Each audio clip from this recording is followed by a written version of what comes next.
Bonjour à tous et bienvenue sur la chaîne YouTube La Pause RH, la chaîne YouTube qui vous propose des astuces et des conseils RH pour vous aider à décrocher votre emploi de rêve ou bien devenir un meilleur recruteur au quotidien. N'hésitez pas à vous abonner à la chaîne et à activer la petite cloche pour recevoir des notifications à chaque nouvelle vidéo.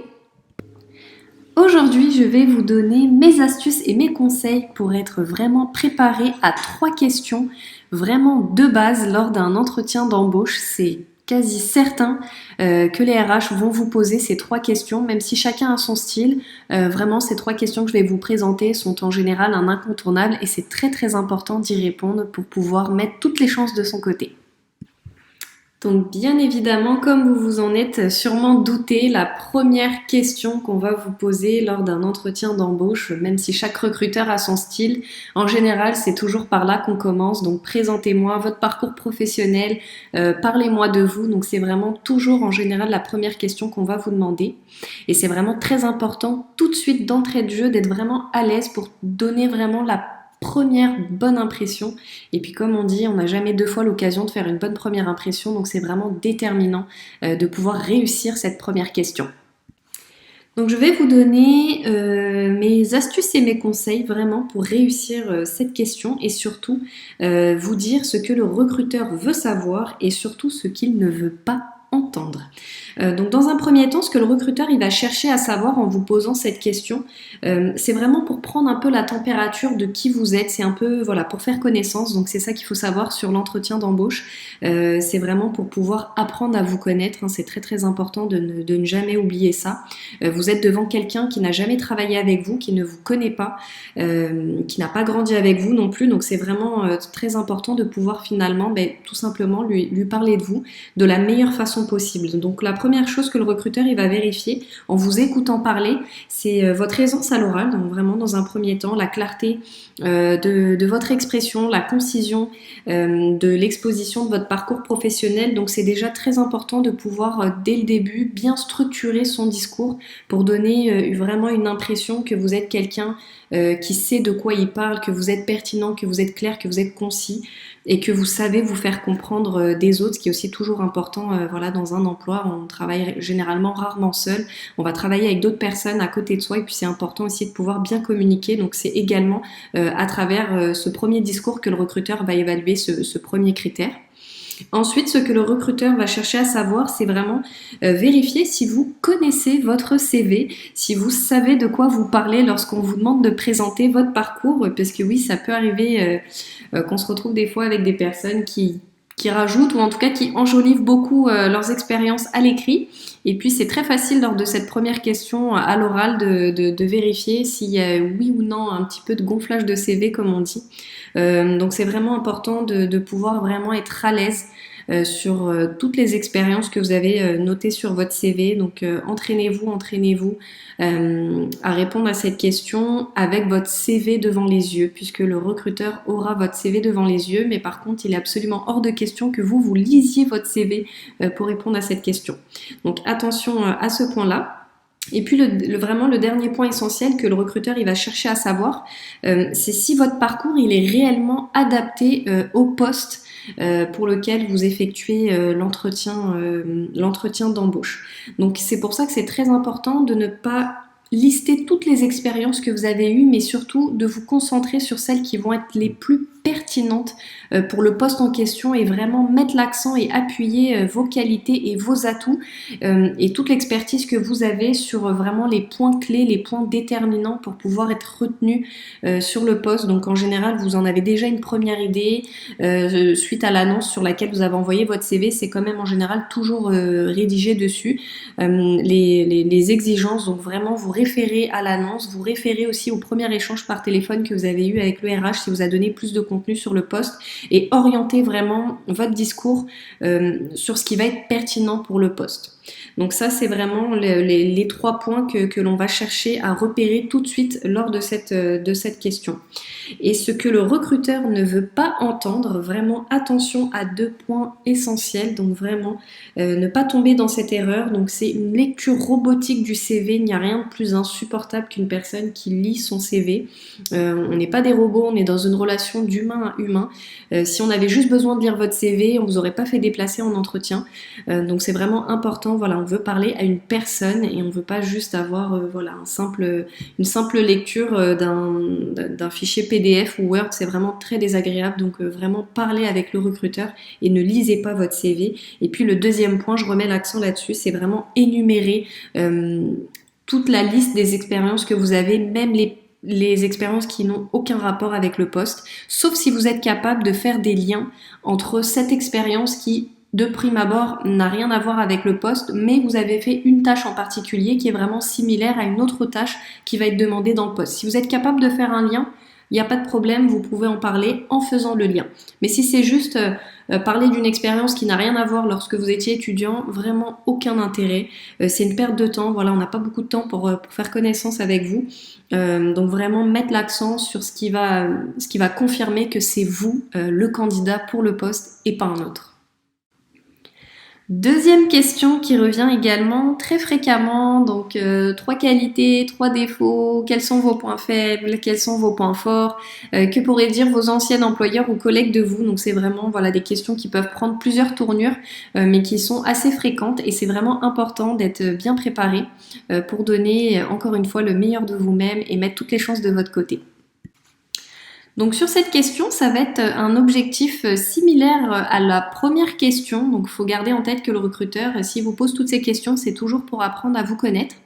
Donc sur la question des points forts et des points faibles, le recruteur il va chercher à savoir des choses bien précises de vous et je vais vous donner un petit peu donc mes astuces et mes conseils pour bien répondre, surtout vous dire ce que le recruteur il va chercher à savoir, ce qu'il veut savoir et comment il veut le savoir et surtout ce qu'il ne veut pas entendre.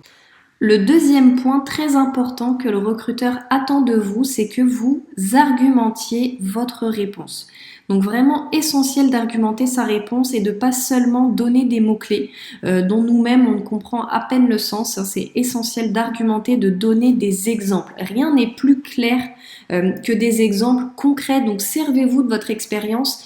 On a toujours de l'expérience, que ce soit dans la vie personnelle ou dans la vie professionnelle. Servez-vous vraiment de ça pour mettre en avant votre qualité et ne pas simplement donner un mot-clé qui n'apporte aucune valeur à votre candidature. Donc par exemple, je peux prendre mon exemple personnel, donc je suis recruteur, j'ai quand même une grande qualité, je suis assez bien à l'aise avec la gestion du stress et je peux donner comme exemple le fait que dans le passé, dans ma carrière, j'ai déjà travaillé sur des recrutements à haut volume, donc plus de 50 à 60 employés à recruter par mois avec des délais assez courts. Donc c'est un exemple vraiment qui illustre concrètement que j'arrive à très bien gérer mon stress, surtout que c'est un poste que j'ai effectué presque 2 ans. Donc quand on reste presque 2 ans sur un poste comme ça, clairement on peut certifier avec un exemple à l'appui qu'on gère bien son stress. Donc c'est vraiment à vous de faire le même travail. Quand vous donnez une qualité, il faut la resituer par rapport à votre expérience personnelle ou professionnelle. Et le troisième point, vraiment, lorsque vous parlez de vos points forts et de vos points faibles, quand on parle en tout cas surtout des points faibles, toujours essayer de remettre votre point faible d'une façon positive. Donc vraiment essayer de travailler vos points faibles et on en a tous, hein, donc vraiment jouer la carte de la sincérité. Comme je l'ai disais précédemment sur la première question, vous parlez à un humain qui cherche à comprendre qui vous êtes en tant qu'être humain, donc vraiment gardez ça à l'esprit. N'hésitez pas à être sincère, à être honnête, à parler de vos défauts ou en tout cas de vos axes d'amélioration, on peut appeler ça comme ça, c'est plus joli, et essayez en fait d'utiliser une qualité que vous avez qui vous permet voilà de persévérer pour vous améliorer au quotidien. Et vous pareil, donnez un exemple dans votre vie personnelle ou dans votre vie professionnelle. Donnez un exemple où là vous avez eu un manquement, vous avez fait une erreur, vous avez fait une faute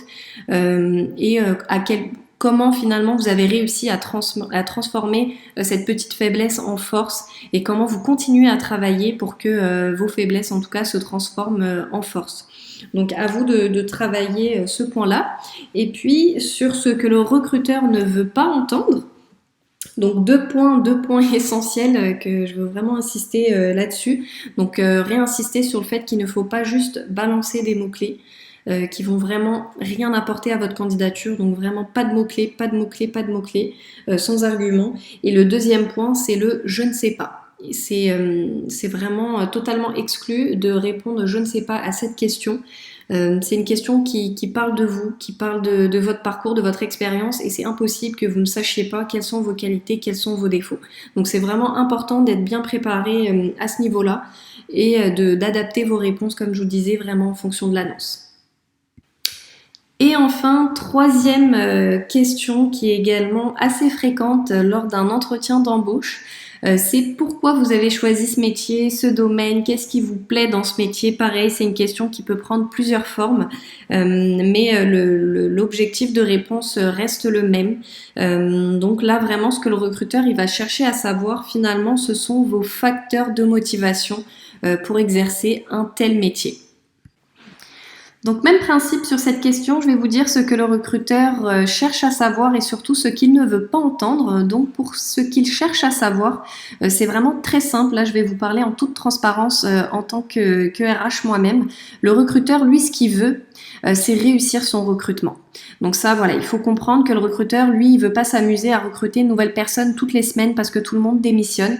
Vraiment, l'objectif, c'est de pouvoir intégrer la bonne personne et la garder le plus longtemps possible. Parce que dans une entreprise, le recrutement, ça prend du temps, ça coûte de l'argent et la formation qu'il y a derrière, c'est la même chose. Donc c'est vraiment très important pour le recruteur et l'entreprise de ne pas se tromper. Une erreur de recrutement coûte très cher à une entreprise.